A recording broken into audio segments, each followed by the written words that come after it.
La voici, la voilà, la masterclass dans laquelle je partage avec toi la méthode pour arrêter de t'éparpiller dans ta communication et pour arrêter de perdre ton temps. Alors, si tu sens que tu pars dans tous les sens, que tu sais pas par où commencer, que tu passes trop de temps sur ta com avec trop peu de résultats, cette masterclass, elle est pour toi.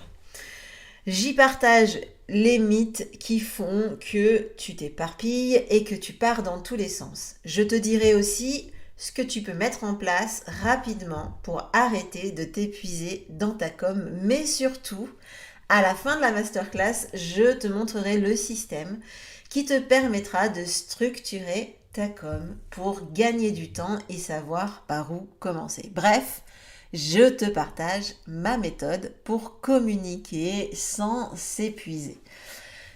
Alors si ça te dit, si tu veux me rejoindre dans la masterclass, il te suffit de cliquer sur le lien qui est dans la description de cet épisode de podcast. Je serai ravie de te retrouver et de discuter avec toi.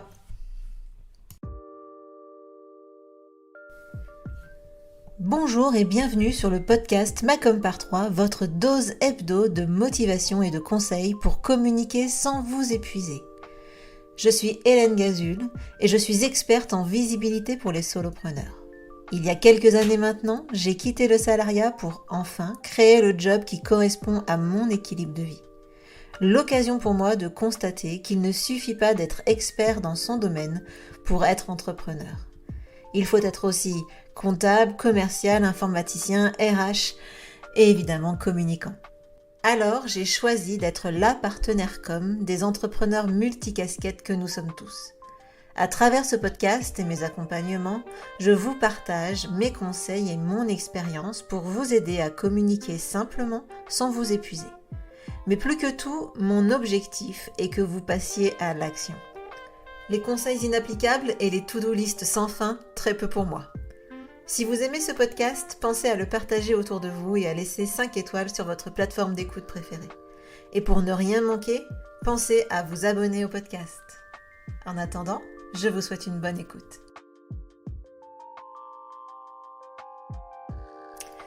Bonjour, bienvenue dans ce nouvel épisode du podcast Macom par 3. Je suis ravie de vous retrouver aujourd'hui pour vous parler d'un sujet qui me tient particulièrement à cœur parce qu'il est trop souvent négligé. Je vais vous parler du site internet. Alors je ne dis pas que le site internet en lui-même est négligé, mais ce qui est négligé, c'est tout ce qui va après la réalisation du site internet. Un site internet, ça coûte environ 2000 €, sans parler évidemment de tout l'investissement en temps qu'on va passer dessus. De toute façon, globalement, c'est soit on y passe beaucoup de temps, ça ne nous coûte pas très cher, soit on y passe un peu moins de temps, mais il faut quand même, quoi qu'il arrive, passer un peu de temps dessus, et ça nous coûte des ronds. Donc du coup, en moyenne, quand on sous-traite la réalisation d'un site internet, eh bien c'est 2000 €. Et si vraiment on compte tout le temps qu'on y a passé, si jamais on ne sous-traite pas, eh bien si on prend ça par rapport à notre taux horaire, eh bien clairement je peux vous dire que vous n'êtes pas loin également. Alors, c'est évident qu'avoir un site vitrine, une vitrine en tout cas sur Internet, c'est essentiel. Mais c'est surtout un gros investissement. Alors, je le dis souvent à mes clients, un site, c'est bien seulement si vous avez des visiteurs qui vont dessus. Et clairement, il y a peu de chances qu'il y ait des visiteurs qui viennent sur votre site euh, sans que vous fassiez un boulot pour les y amener. Ce qu'il faut que vous sachiez, que vous ayez bien en tête, c'est que votre site internet n'est pas le seul site internet qu'il y a à disposition sur le web. Alors, je sais que dit comme ça, vous vous en doutiez un peu, mais ce qu'il faut que vous sachiez, c'est qu'il y a actuellement sur Internet 1,8 milliard de sites Internet. Tous les jours, il y a 800 000 nouveaux sites qui se créent. 800 000, je le redis le chiffre, 800 000 nouveaux sites Internet par jour. Donc, il est évident que les visiteurs n'arriveront pas tout seuls sur votre site internet. Vous aurez beau avoir fait le plus beau site internet du monde, ça n'arrivera pas tout seul dessus. Même Google, sur qui on n'arrête pas de faire nos recherches maintenant, il y a un moment donné où forcément ils ont communiqué sur leur solution. Et ça, voilà, clairement, il n'y a pas un seul site, aussi bon soit-il, qui n'a pas communiqué à un moment donné pour amener des visiteurs sur son site. Donc, en gros, si vous plafonnez à 50, 100 visiteurs par mois sur votre site internet, je vous invite à vérifier que vous ne faites pas ces erreurs avec votre propre site. Évidemment, si vous avez un petit peu plus de trafic, je vous invite quand même à écouter ces erreurs, sachant qu'évidemment, en fonction de ce que vous avez comme type de site, si c'est un site vitrine ou si c'est un site e-commerce, les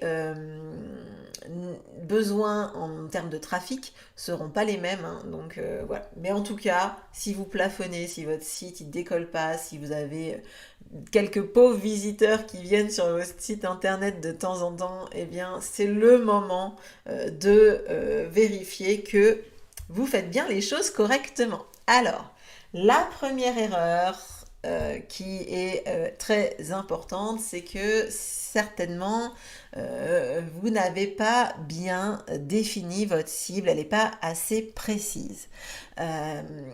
Et que donc le contenu que vous partagez sur votre site internet n'est pas adapté, il est trop varié et du coup les visiteurs ils viennent pas sur votre site.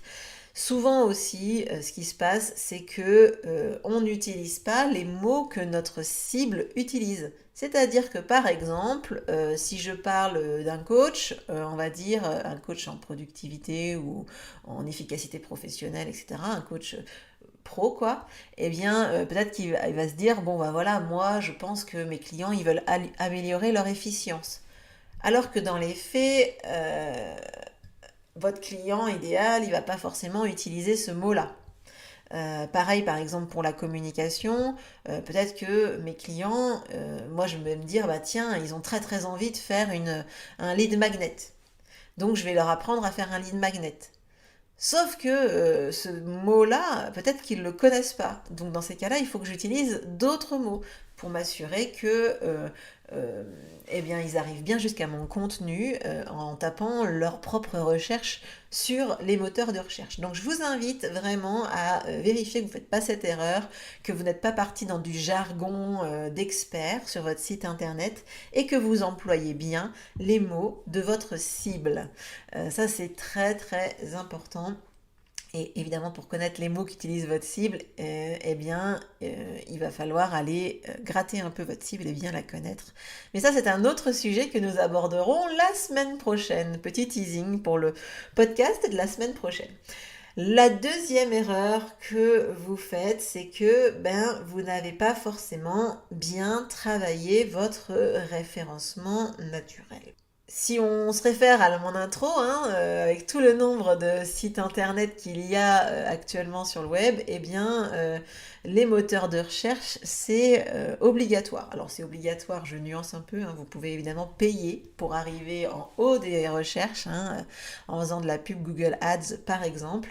Mais globalement, les gens vont passer par un moteur de recherche pour trouver votre site. Ça, c'est une certitude, sauf si ils vous connaissent déjà, mais bon, là, c'est... voilà. Donc du coup, ce qu'il va falloir, c'est vraiment travailler ce référencement naturel, être très vigilant à ce référencement naturel. Donc le fait que votre site il soit responsive, donc qu'il soit adapté au mobile, ça maintenant c'est devenu une priorité. Il faut que votre site s'affiche rapidement sur internet. Donc ça veut dire qu'il ne faut pas que les photos soient lourdes, il ne faut pas qu'il y ait des choses qui ralentissent votre site internet, l'affichage de votre site internet. Évidemment, faut qu'il y ait des mots-clés, donc on en a parlé un petit peu tout à l'heure avec la cible, mais il va falloir que vos mots-clés, ils soient, j'allais dire redondants. Non, il faut qu'ils soient récurrents sur votre site internet pour que les moteurs de recherche comprennent bien que votre site, il se positionne sur ces mots-clés-là. Évidemment, il y a plein d'autres choses qu'il faut travailler sur votre site internet pour le référencement naturel, je vous invite éventuellement à aller regarder des informations à ce sujet, mais c'est très important en tout cas de bien travailler ce référencement naturel. Si votre site et si vous êtes sur un environnement concurrentiel, hein, je vous invite même éventuellement à contacter un expert en SEO, donc référencement naturel, hein, SEO, qui va vous aider éventuellement à optimiser ce référencement naturel pour que vous soyez mieux positionné dans les moteurs de recherche. Donc ça, c'est l'erreur, la deuxième erreur, de ne pas travailler son référencement naturel. La troisième erreur, c'est que vous ne faites pas la promotion de votre site. Donc j'en ai un peu parlé dans l'intro. Pour qu'il y ait des visiteurs sur votre site internet, il faut que vous parliez de votre site internet, que vous donniez envie d'aller sur votre site internet. Donc pour ça, vous allez pouvoir créer des contenus sur votre site internet que vous allez ensuite partager. Donc ça veut dire que globalement, vous allez mettre en place un blog qui peut être un blog rédigé, mais ça peut être un blog avec des vidéos, un blog avec du podcast, vous faites ce que vous voulez, mais globalement, il va falloir créer du contenu, de l'information, que vous allez pouvoir partager ensuite sur les réseaux sociaux, dans votre newsletter, sur tous les supports finalement que vous avez, tous vos supports de promotion que vous pouvez utiliser, vous allez en parler. Quand vous allez être invité, si vous êtes invité par exemple quelque part, vous pouvez, je parle sur un autre support, un autre site, vous pouvez faire référence à vos articles, évidemment. Donc en tout cas, pas de trafic sans promotion, et sachez que plus vous aurez du trafic sur votre site internet, meilleur sera votre référencement naturel. Donc là, on fait d'une pierre deux coups, on génère du trafic et du coup, on fait plaisir à nos moteurs de recherche. La troisième erreur, c'est que vous ne faites pas de mise à jour régulière de votre site internet. Donc sur le milliard, je crois, de sites internet qu'il y a sur la toile actuellement, donc 1,8 milliard, eh bien, il y en a 75% qui sont inactifs. Et un site inactif, c'est un site que les moteurs de recherche vont finir par considérer comme un site obsolète, voire un site qui est mort en fait, hein, qui n'existe plus entre guillemets, et donc du coup, il va de moins en moins le référencer. Donc attention à la mise à jour régulière de votre site. Donc évidemment, on met à jour les informations de l'entreprise si elles changent. Ça, c'est un basique. Évidemment, on va aussi mettre à jour les pages du site si jamais on change nos offres, etc. Mais c'est aussi tout l'intérêt d'avoir un blog sur votre site internet. C'est que grâce à ce blog, eh bien, vous allez créer du contenu plus ou moins régulièrement, mais espérons en tout cas plus que moins. Et donc du coup, vous allez avoir un site qui sera en tout cas toujours d'actualité, toujours vivant en fait, toujours actif pour les moteurs de recherche. Donc ça, c'est très très important, hein. Une fois qu'on a fait son site internet, on ne s'endort pas en se disant ça y est, j'ai fait le boulot, enfin, la corvée, elle est finie. Oui et non, parce qu'il faut quand même toujours le tenir à jour. La cinquième erreur, c'est que vous ne suivez pas vos résultats et vous n'analysez pas les résultats de votre site internet. J'ai envie de dire, je suis pratiquement convaincue que vous ne savez pas le nombre de visiteurs que vous avez sur votre site chaque mois. Vous n'êtes pas capable de me dire, Hélène, moi j'ai X visiteurs en moyenne sur mon site internet chaque mois. J'en suis pratiquement persuadée, tout comme je suis persuadée que vous ne connaissez pas la page qui est la plus visitée sur votre site internet. Et ça, c'est pas normal. Pour améliorer votre site internet, pour faire en sorte qu'il y ait du trafic dessus, il faut forcément savoir ce qui s'y passe pour pouvoir améliorer les choses. Donc, globalement, il faut que vous ayez des objectifs et des actions pour augmenter ce nombre de visiteurs. Donc, par exemple, vous pourriez vous dire que pour le mois prochain, votre objectif, c'est d'augmenter de 10% le nombre de visiteurs sur votre site internet. Et dans ce cas-là, vous allez lister les actions que vous allez mener pour pouvoir atteindre cet objectif. C'est vraiment une erreur très courante, hein. On agit, on fait son site, on va peut-être même d'ailleurs essayer de promouvoir son site internet sur différents endroits et au final, on oublie ensuite d'aller analyser ce qui se passe. Et ça, c'est dommage parce que c'est souvent comme ça qu'on arrive à obtenir de meilleurs résultats et à optimiser les choses. Donc, si je reviens sur les erreurs qui vous empêchent d'avoir du trafic sur votre site internet, la première, c'est que vous n'avez pas de cible bien précise ou en tout cas que vous ne la connaissez pas suffisamment. La deuxième, c'est que vous n'avez pas bien travaillé votre référencement naturel. La troisième erreur, c'est que vous oubliez de faire de la promotion pour votre site.